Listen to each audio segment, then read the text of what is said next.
தேனி மாவட்டம் போடிநாயக்கனூர் தாலுகா அகமலை ஊராட்சிக்கு உட்பட்ட கண்ணக்கரை டு மருதையனூர் தார் சாலை அமைக்க 9.200 கிலோமீட்டரு நில அளவை செய்து அதுக்கு 12.5 ஏக்கர் நிலம் வனத்துறைக்கு ஆளுநர் பேருக்கு பெயர் மாற்றம் செய்து கொடுத்து 10 வருட காலங்கள் ஆச்சு.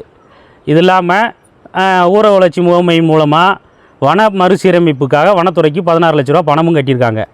இந்த பணத்தையும் கட்டி பல போராட்டங்களுக்கு அப்புறம் எங்களுக்கு சில வருடங்களுக்கு முன்பு இருந்த கலெக்டர் பல்லவி பல்தேவ் இருக்கும்போது கல்பாவுதல் பணி உத்தரவிட்டாங்க வேலை செய்ய சொல்லி. அந்த பணி இப்போ 2.100 சொக்கநலம் வரைக்கும் பணி முடிஞ்சிருச்சு. இப்போ பேஞ்ச மழையில் அந்த கல்பாவுதல் பணி என்ன ஆயிடுச்சுன்னா அதிக கனமழை பெஞ்சு மலைகள் பூராமே மண் அரிவறுப்பேட்டு கல்கள் பூராமே விளையிருச்சு. இதனால் போக்குவரத்து முழுசாக பாதிச்சிருச்சு. எங்களுக்கு ரேஷன் பொருட்கள் கொண்டு போக முடியல. அங்கே இருக்க வெள்ளாமை அதாவது விவசாய பொருட்களையும் கொண்டு வர முடியல.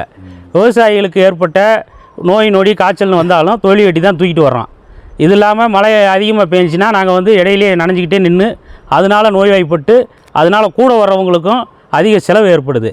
அதனால் அரசாங்கம் இதை நினைவில் கொண்டு ஒரு நிரந்தரமான சாலையாக, அதாவது தடுப்பு சுவர் அமைச்சு காங்கிரீட் சாலையாக மாற்றி கொடுத்து எங்கள் விவசாயிகளுக்கும் எங்கள் இருக்க மலைவாழ் மக்களுக்கும் நல்லது செய்யும்படி அரசாங்கத்தை கேட்டுக்கிறேன். செய்திகளை உடனுக்குடன் தெரிந்து கொள்ள உடனே சப்ஸ்கிரைப் பண்ணுங்க.